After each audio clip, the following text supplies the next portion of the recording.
House. Richard Prosser. Thank you, Mr Speaker. I rise on behalf of the New Zealand First Party to speak to this bill, the Game Animal Council Bill. New Zealand First opposes this bill.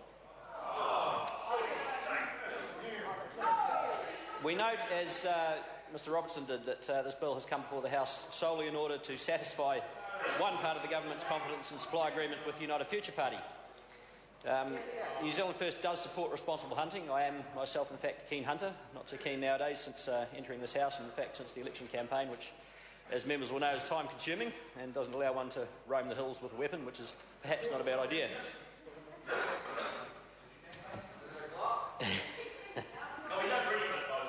Rather, New Zealand First regards this bill as being quite simply an unnecessary piece of legislation. The general policy statement of the bill's explanatory note states that the primary purpose of establishing such a council is to improve the management of deer, tahr, chamois and wild pig, including the improvement of opportunities to hunt those animals. New Zealand First contends that this bill, as it is constructed, will in fact reduce the opportunities to hunt the aforementioned animals currently enjoyed by many in the New Zealand hunting community, and that it will add unnecessary additional cost and bureaucracy where little to none currently exists. Mr Speaker, New Zealand First believes that the management of the animals listed does not need to be improved, that existing hunting methods and activities permitted and carried out by recreational hunters are working well with regards to preventing the species named from increasing to pest proportions, and that the breeding populations of these animals on conservation lands are stable and easily controllable by present hunting practices. As other speakers have indicated, regulatory bodies already exist and are not problematic. This bill, therefore, attempts to solve a problem which does not exist, and in so doing, it creates an expensive regulatory regime which includes some quite draconian provisions and which carries the potential to restrict the freedom of recreational hunters in New Zealand to continue harvesting food from the bush and at the same time performing a valuable service of pest management to the nation in the manner which they have long enjoyed. The bill, as it comes before the House, is in some ways poorly constructed and self-contradictory. It provides for the Minister of Conservation to appoint members of the proposed council when perhaps a more balanced and effective body could be formed were it to be elected by the hunting community itself. Clause 8, subsection 1 of the bill specifies that the Minister must appoint no fewer than 9 and no more than 11 persons as members of the council. However, subsection 7 then states that the council's powers are not affected by any vacancy in this membership. In addition to this anomaly, Clause 16, subsection 1 provides that the Minister may designate any herd of game animals in a defined location on conservation land to be a herd of special interest. Yet Clause 30 makes an offence for any person to liberate an animal which belongs to the herd of special interest or to allow it to escape, which to my mind, Mr Speaker, begs the question as to where an animal is supposed to be able to escape to if it already lives in the wild.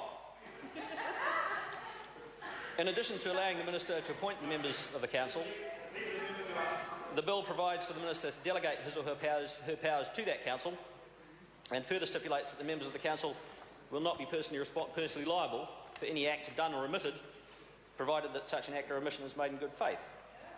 So we have a proposal for a Council appointed by a Minister, largely on the recommendation of one small section of the hunting community who gave their support to the United Future Party, who may then receive delegated powers from that Minister, giving them a quite unprecedented level of ability and authority to determine rules which will apply to all of that hunting community. With all due respect to Mr Jones, New Zealand First is also concerned by reference in Clause 8, subsection 3, part 7, which states that the Minister must consider that members of the Council should have knowledge and experience relating to Maori hunting interests. Well, we ask why this quite unnecessary and divisive provision needs to be included, given that all the species of animal listed are ones which have arrived in New Zealand since European colonisation. We see no need whatsoever for this deliberately separatist provision in the bill.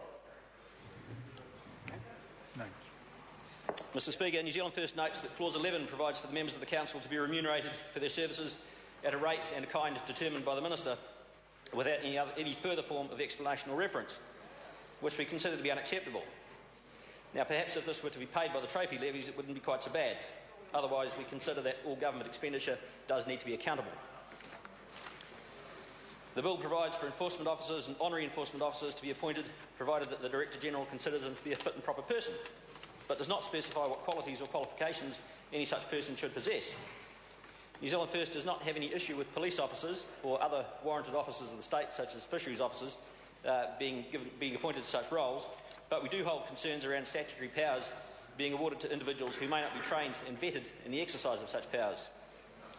We are concerned also that honorary officers may exercise powers of halt and seizure at their discretion, where herds of special interest are concerned, and that Clause 31 appears to indicate that the burden of proof is placed upon persons in areas where such herds normally reside to prove that they are not hunting those animals, and that an enforcement officer may presume that any snare, net, trap, firearm, weapon, vessel or vehicle can be declared to be intended for hunting if they believe they have reasonable grounds.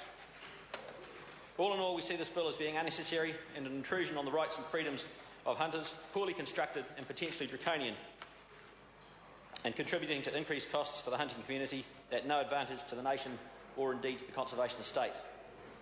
New Zealand First does not support this bill.